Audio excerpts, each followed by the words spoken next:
Hi again, everyone. I'm Ollie Matthews. This is the Narcissistic Resistance.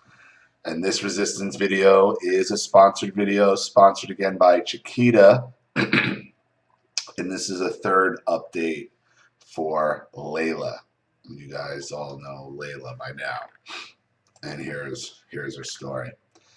Hi, Ollie. Thank you and Charlene for the last video and Angel for sponsoring it. It was an unexpected surprise. I had no idea how incredibly miserable I was until I heard you read my story. Without a single ounce of exaggeration, I kid you not, I was shaking and shivering for the entire duration of the first video.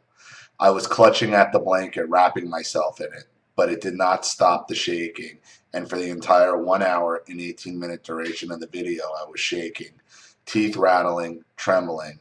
I guess I went into some sort of shock. And with the last video, I realized I never, ever been happy, ever. I had divided my history into two parts, which was the two houses I grew up in. First part was in the first house, the house I was born into and stayed in until I was around 10 years old. The second part was the new house, the house where the abuse escalated, my mother holding a knife to my throat, the beatings between both my mother and father, seeing my brother molested by him, etc. I hated the new house.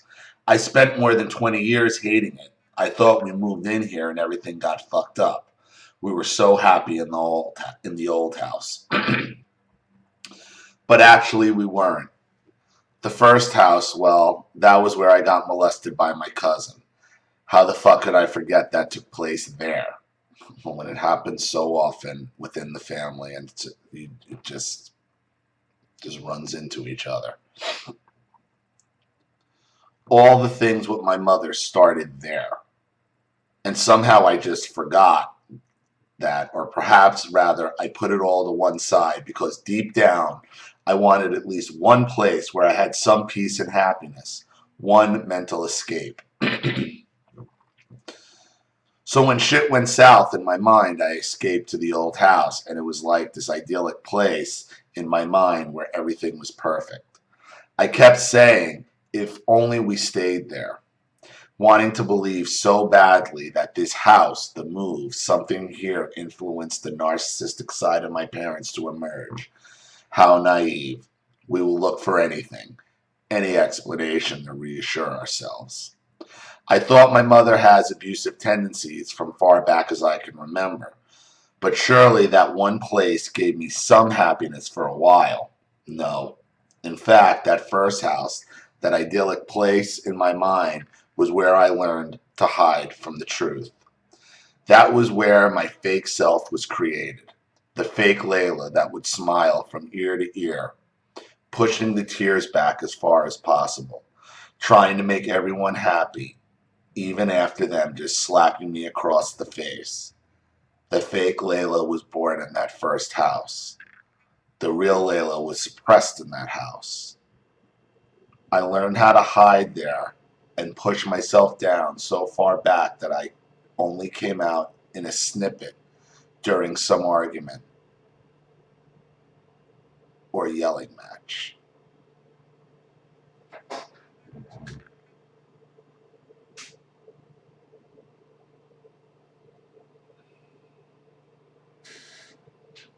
You know,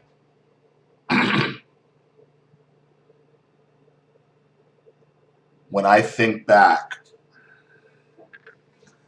to the moment I was broken, that moment my mother broke me, when she was hitting me, accusing me of doing something not only I didn't do, she was accusing me of purposely ignoring her, calling me inside, and saying to my friend, and then made up a conversation that somebody told me my mother's calling me, and I said, oh, if I just ignore her, she'll go away. Like, I didn't even understand the concept of any of that. And that's when my mother's standing there in the plant room, just beating me out of nowhere. And that was where it was. And like, I had no idea. And I'm like, I must have thought this. And I've also talked about this fantasy hidden away space that I would dream about, that would pop up in dreams.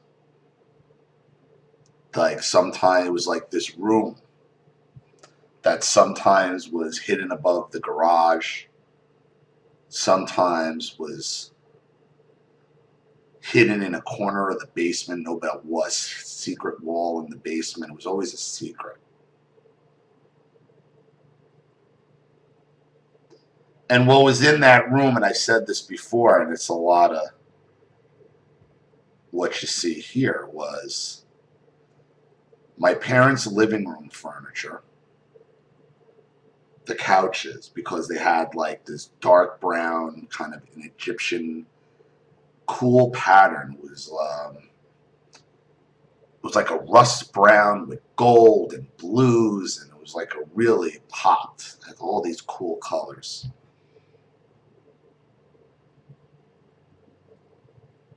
And in the room, there's always sunlight beaming through stained glass, and that's how my parents' living room was, with these stained glass windows high up with sunlight coming through them.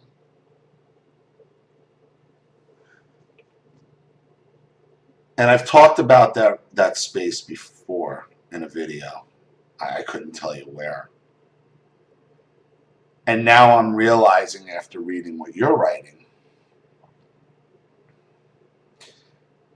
that was the moment you created your hideaway, your safe space, your fantasy. That was mine, that was yours. And that sticks in your brain.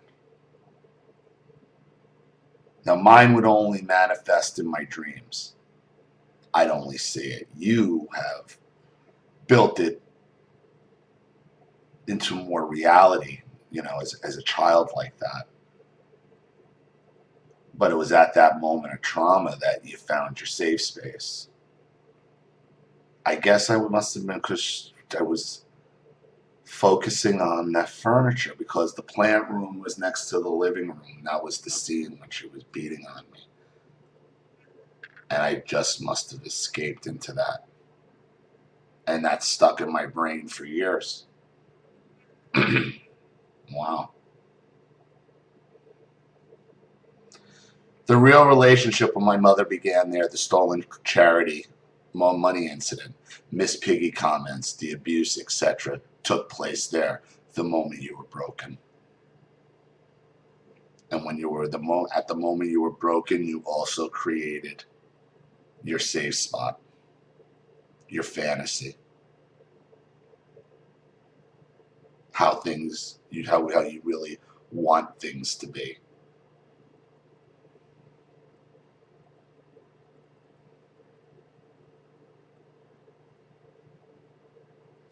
I remember there is a school photograph of me in 2 pigtails where I am smiling. Big smile.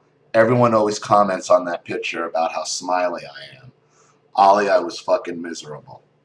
Half an hour before the picture is taken, my mother was doing my hair at home on the lunch break. It was summer. The back door was open. I was sitting near it. She had me on the floor and was doing my hair. All of a sudden, she yanked my hair so hard and yelled at me for something. I have no idea why. I fought back the tears all the way to school. I was upset, asking myself, why does she hate me so much? Oh, I took many of those walks before school.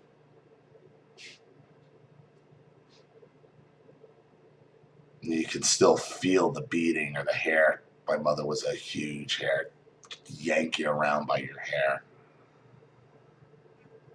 That's why I always got something covering my head.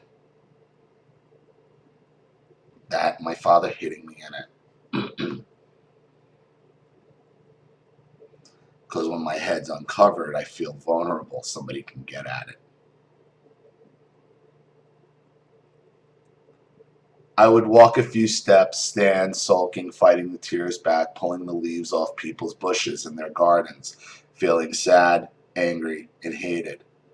Then I had to go right into school and have this picture taken. Everyone always notices my smile. No one looks into the sadness in my eyes and the tears that are shining in them. I was around 6 years old. My cousin came over the other day asking me why my brother and I are not talking anymore, and we all used to hang out. Why don't we do that anymore? I gave him the video you did for me. Anyone that is going to ask me anything, I'm just going to send them that link. He watched it and was clearly shocked, but said yesterday, all mothers compete with their daughter. All mothers compete with their daughters to the point of setting them up to be molested, really? Well, a lot of mothers do compete with their daughters. Don't make it right. Doesn't make it less damaging. And by competition, does that mean to throw them the family members to be molested? That's the problem, Layla. That's the problem. No one gives a shit. It's like normal to them. And like you said, it's not only your family, it's the whole community.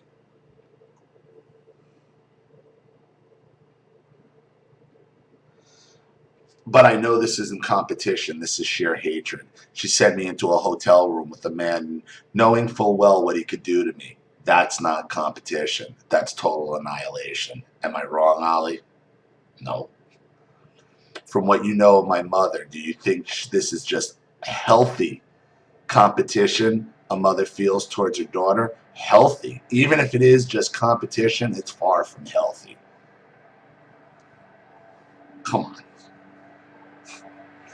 She's been setting you up to be assaulted, sexually assaulted since you were a child. That's healthy competition. What would unhealthy competition be? I remember today an incident that took place when I was a toddler. This is a story she has repeated many times as an example of how much my paternal grandmother and my dad's sisters spoiled me. One day, apparently, we all went out, spent the day sightseeing somewhere. We came back. I wouldn't take my afternoon nap. Excuse me. I was in hysterics and everyone was exhausted from the long day out. Because I wouldn't settle, my mom was frustrated, so she slapped me across the face. A very logical response to dragging a toddler around. Okay, on some God knows what they were dragging her around to do. My dad's sister saw this and slapped her. Perfect response. My grandma was also there. She phoned my dad at work saying, your wife is hitting your daughter. My dad closed up his work and came running home. He slapped my mother. She fondly recalls this incident as validity that I am a spoiled brat who is not allowed to be disciplined by her, and this is the reason why I am so fucked up now. Ooh. Well, now you know why your mother's just threw you up to destroy you, huh? And where all her rage and hostility comes from. But she was going to be beating on you anyway because it started with a slap in the face.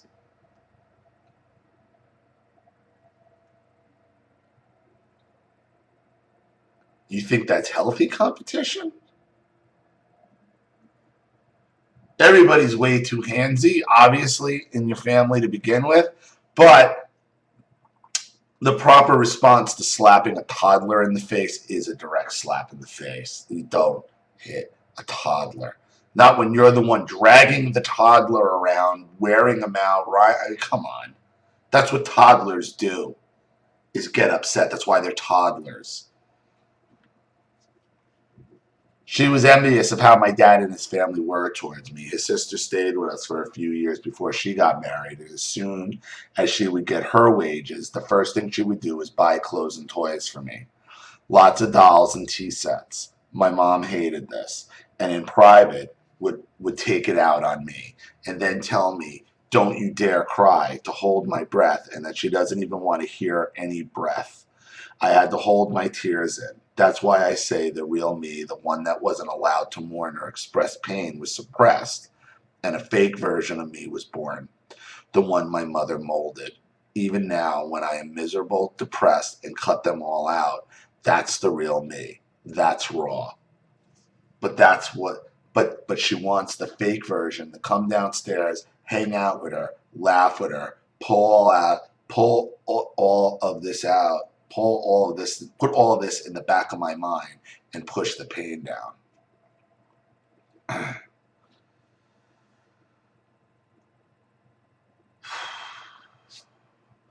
When I hear the stories on your channel, it seems like narcissistic people see something in us, something they want to destroy.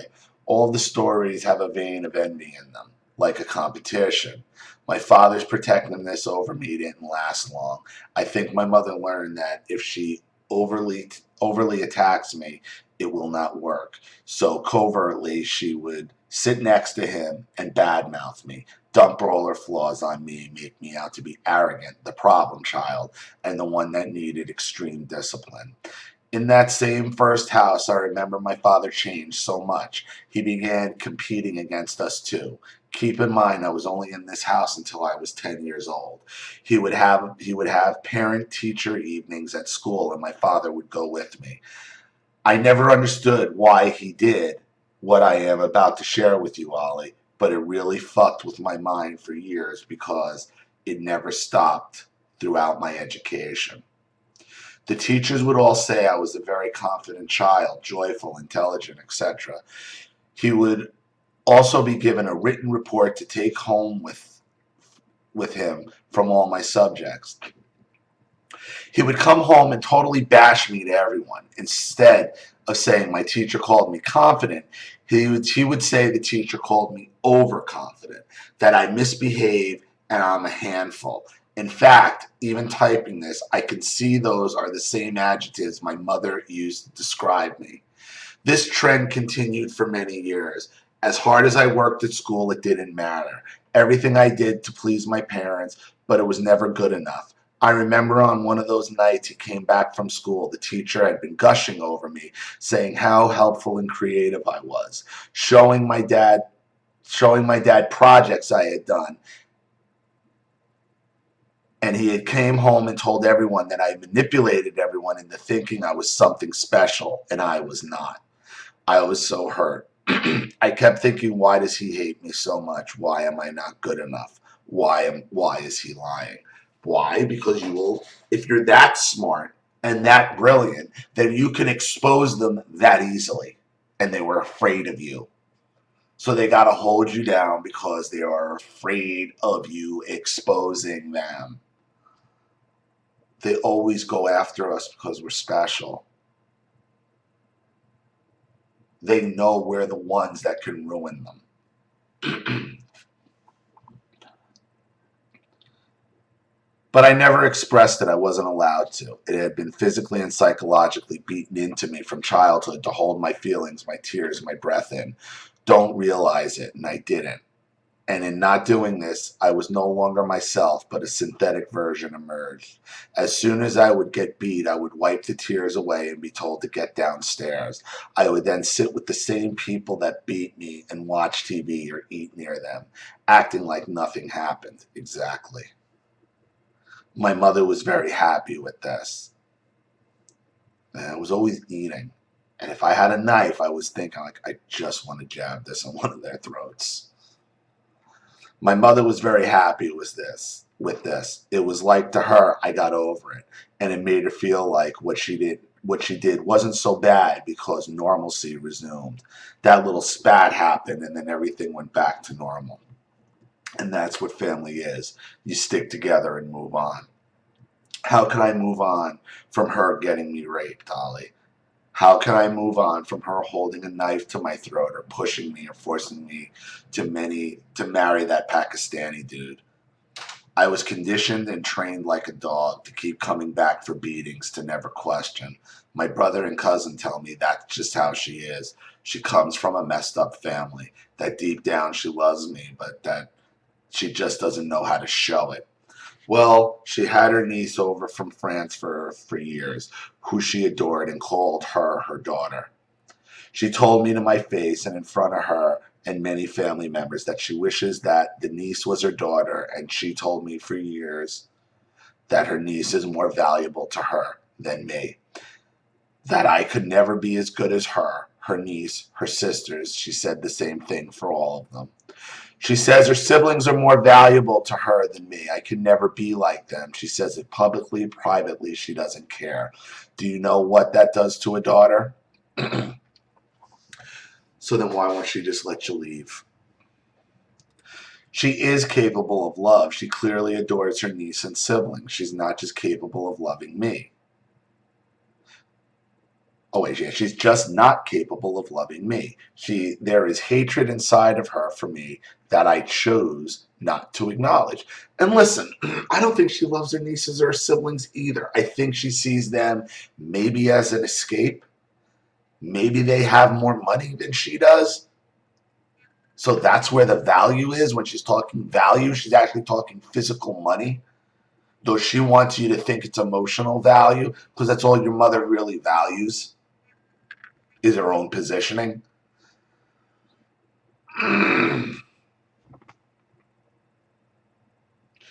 I spent 33 years hiding the real me, pretending like blood is thicker than water, always showing up, always fighting for my mother when other people attacked her. But she allowed people to attack me openly. I sat with people who sexually abused me because they were guests at my parents' home. I would sit with everyone laughing, joking, talking like nothing happened. Yet no one would know it was all a lie. The real me was screaming inside, uncomfortable, scared, resentful, and absolutely miserable. I would want to run away and hide, but at the same time, frozen, compelled to carry on this charade, forced to keep the drama going. My brother once said to me, my mother should be in a soap opera. That my mother should be in a soap opera. Guess what? We have been for the past 33 years. I have never known what it's like to be truly happy. After you made the video sharing my story, for the first time in nearly 10 months, I left the house alone. Before this, I had only been out 3 or 4 times to the hospital, mainly with a companion, never alone. But when you did the videos, a part of me got released. I had been carrying this burden on my back for so long. It's not disappeared, but after the videos, I felt like I set the bricks down. After my black X, I had been scared to go out. Even when I went out alone yesterday, I found it hard to look at people. I always look over my shoulder in case he turns up out of the blue in case I get attacked. But I kept my head down and went into the town center. People smiled at me if I looked up, but I don't know how to smile from my heart. All my smiles have been just physical, never genuine. Even when I was in that relationship, none of it was authentic. It was all a lie. It was all fake. He had ulterior motives of spending the night with a virgin and said whatever was necessary to make me believe that. What I thought was real wasn't. And in the first video you said, Layla, I don't know how you're going to handle this. I don't know either, Ollie. My brother asked me yesterday why I never fought for myself, why I never reported those people. How could I? I'm only learning now that I never knew how to fight for myself. If anyone did any injustice to someone, I would be right there fighting for the victim, but I have no idea how to put value on myself that I would fight for me. I was always shown I had zero value. Children of narcissistic parents who suffer abuse have a thing in common. They have a target on their back. Bullies and other predators can smell them a mile away. They are easy targets of bullying and scapegoating and abuse. Several times members in my external family used me and got away with it. They all knew my mother didn't like me. Sarcastic remarks, verbal nasty remarks, and then abuse. They knew something wasn't right and they used it fully to their advantage. As did my family. They'd all make the same shitty remarks about my mother and how terrible she treats me and then do nothing about it.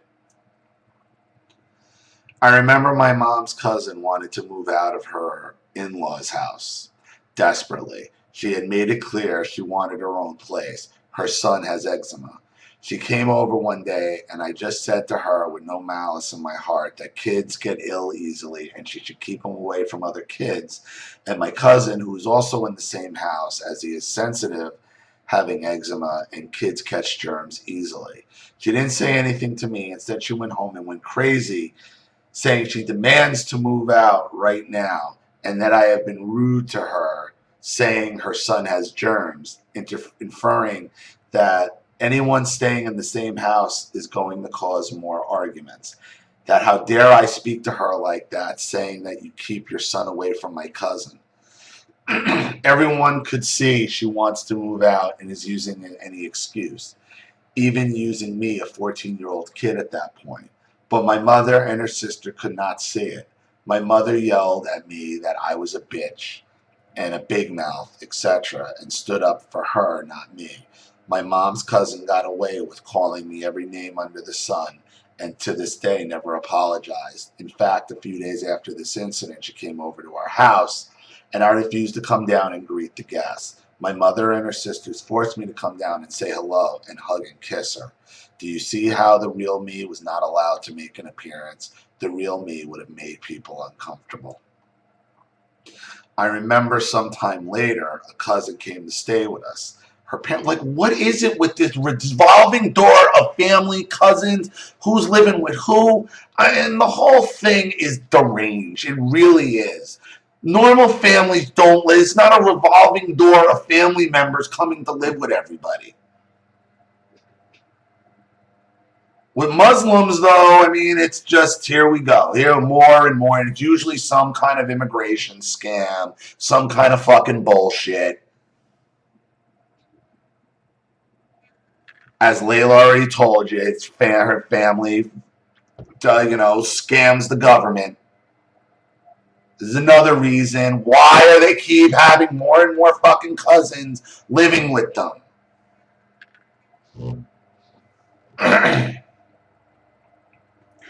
I remember sometime later a cousin came to stay with us. Her parents were very frugal. They gave her money to spend, but wanted an answer for every penny she spent. This cousin had a secret boyfriend her parents had an inkling about. She would buy top-up cards for her phone and call the boyfriend in secret.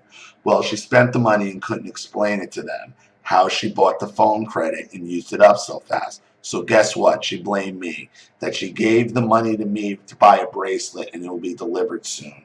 A week later, they came over asking if it had arrived. I said, what? They began arguing and saying she ordered a bracelet and it should be here. No one believed me. My mother began yelling at me in front of everyone that the cousin would never lie, so where is it? She humiliated me publicly over a $20 bracelet. I begged and pleaded them to stop. You know, Ali, their family became quiet after a while because the cousin began fucking up details of her own story. She got caught lying, but my mother carried on berating me. This is what happens when Muslims get caught. Especially when Muslims get caught.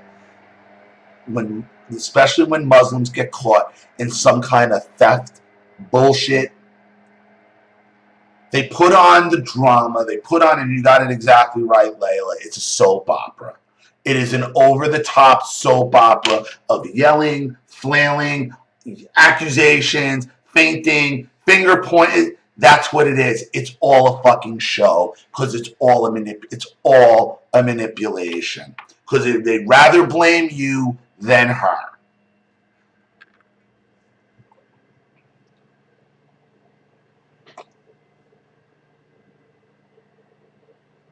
She got caught lying, but my mother carried on berating me. They backed down. She fired up more. Sometime later, she took the girl outside near the door where they were alone. I stood near the other door and could hear everything my mother asked her.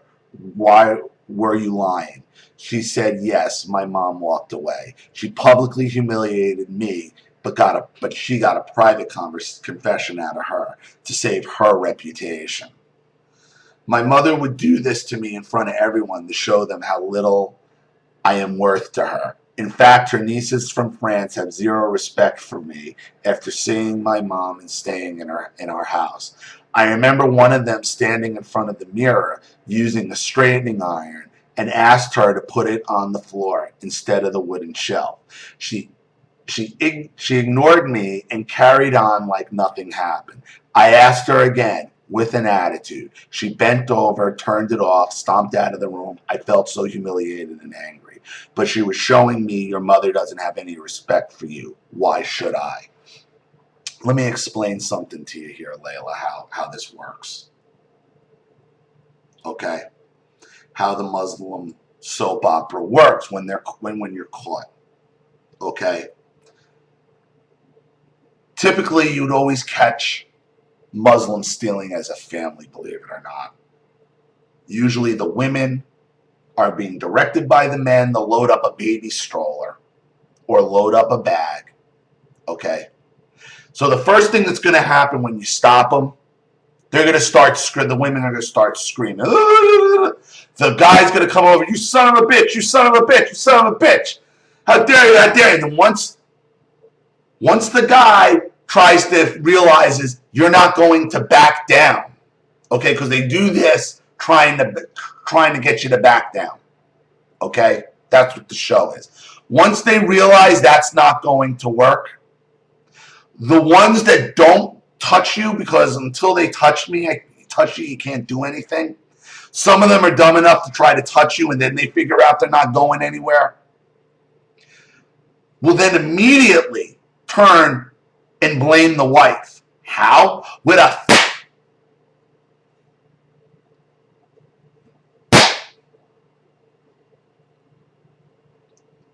yep, over and over and over again. This happens repeatedly. You can set your fucking watch to it. And if it's the woman, the smallest child,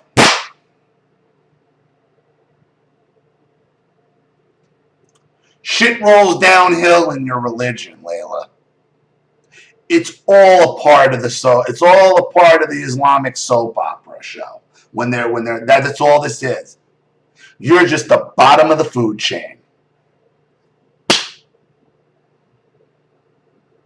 You know who the target is in the family. You always do. There's always someone who's going to get the brunt of that. When the jig is up, they don't take responsibility for shit. I followed her and said, what the fuck? Do you realize you are a guest here and you have such a shitty attitude? You heard me and you still did that. What the fuck is wrong with you? She started crying out of shock because she really didn't expect me to stick up for myself. My mother heard her crying, and guess what? She ran to me and said, why did you make her cry? How dare you, you evil bitch. This is why you are a loser and all alone. Don't you feel ashamed of making this poor girl cry? And the response to that, Layla, is the reason I'm like this is because of you, you sick fucking bitch. That's why she says it to you. So she doesn't have to take the blame for it, because she knows she's responsible for all of it. She had no idea what happened. She just saw her cry. Her tears were more valuable than mine. The more I cried, the more I got yelled at. So you see, this is just a few incidents where my mother fought for other people, not me, even when they were in the wrong. And when I was a kid when this happened, I was always shown you are not worth fighting for. So I never did. I only realized this in the past few days.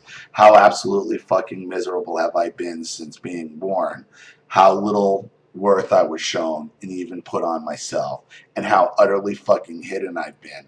How I've been faking everything for 33 years. I've never smiled authentically in every moment with family or friends or strangers. I was never present, never in the moment. I was always scared something is going to happen. Something bad is about to happen. Someone is going to say something to me, or do something to attack me, or beat me, or jump me. The real me was angry, depressed, miserable, and quiet. The fake me was loud, appeared jovial, and laughed at everything, and was always trying to joke around to make them love me, make them happy so they'd love me. I would force my mom to kiss me. She would publicly say she hated kissing me. I would go up to her and kiss her face. She would back away. Now that I am silent, she comes over to kiss me and puts her face in front and says, "Kiss me back." She loves bombs. She love bombs me in front of people, so when they see me now push away, they feel sorry for her. The reality was, my mother was my pimp, Ollie. Each time I see her face, all I see is a projector playing a movie, and I see those moments with those men, her beating me, her telling me how much she regrets me being born, forcing me to do things I didn't want to do. I wanted to scream, "You had me raped." I have to control every fiber in my being when she addressed me because she doesn't know how close I come to doing some real damage to either her or myself. She always says to me and around me, so I hear, that a person lives in the past, can never move forward. You need to forget the past and move on. Fuck you. People who have been raped, sexually assaulted, beaten, and psychologically tortured never move on from it. They learn to manage the pain and try to get through the day, but they never move on. To her, moving on means forget about it. Do you know what it's like every single moment of every single day wanting to die, to just disappear and never have those memories? Memories of men, people I trusted abusing me. Memories of that Muslim scholar spiritualist on top of me in the hotel room. Members of my black ex breathing down on me while I am pushing him off of me. Memories of a random man groping me in the middle of the street. Memories of being passed around on men's laps. Memories that turn into nightmares and haunt me every other night, where in my dreams I revisit those moments and force myself to wake up. I think about killing myself, and then I see how much my mother would use my death to garner sympathy, just as she used my illness, my uveitis, my being single, everything that ever went wrong with me, to make people feel sorry for her. Thank you, Ollie, for showing me what a fake reality I was in. How I was trying to cope through the day by hiding within myself. It's too much effort to hide now. It's too much effort to even smile. I was in a delusional bubble, faking it to try and make it through the day. And in that, I allowed people to get away with enormous crimes against me. I didn't know that I had any control. Instead, I unknowingly gave it all away. I know now I control who I allow into my inner circle. I control who and what is around me. I know now the real Layla is to come out, and I allow myself to grieve. My lost innocence growing up without a mother or father, being raped, being psychologically and physically beaten. Now I know it wasn't my fault. Everything was a lie. If I want to be miserable, I will be fucking miserable. I will allow myself to feel all the pain I carried around for 33 years, for however long I need to. I am not some wind-up doll that smiles and speaks when they want. And you know what I learned the past few days, Ollie? These people, my mother, they know everything they did to me. My silence screams at them. That's why she desperately wants me to speak and go back to normal.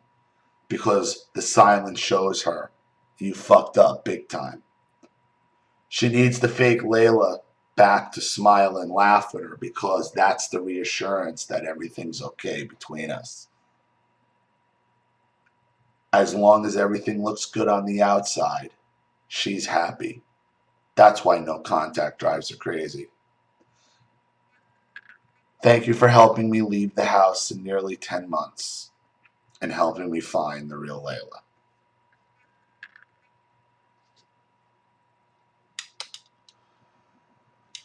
Well, I'm glad I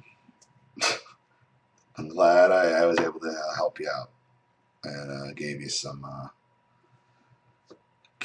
clarity. The silence scares her because she doesn't know what you're going to do with it. Because they know the truth follows the silence. The narcissist panics over your silence because they know the truth is to follow. So keep seeking your truth, Layla. Thank you again for another update. Thank you, Chiquita, for another sponsorship. I appreciate it. Thank you to everybody watching. Please leave any opinions or advice in the comment section below. And again, if you want your story read on the channel, you have a topic you'd like me to cover, a narcissist you'd like to expose, you'd like to set up a Skype chat, a phone call, have a private video made, or a Facebook chat, or you'd like to sponsor a video just like this one for someone who needs help and can't afford it, or you just want to sponsor the channel in general, new equipment, keep the lights on, the rent paid, and see these videos keep flowing. You know what to do with the PayPal and email links in the description box. And if you're still unclear, wait for the instructional video link to pop up on the screen at the end of this video to walk you through all of that. If you're not seeing it, be sure your pop-up blocker is not on. Please like and share this video wherever you can. Subscribe to my channel if you haven't. And be sure to click the subscription bell to be notified of all my video uploads. I'm Ollie Matthews. This has been the Narcissistic Resistance.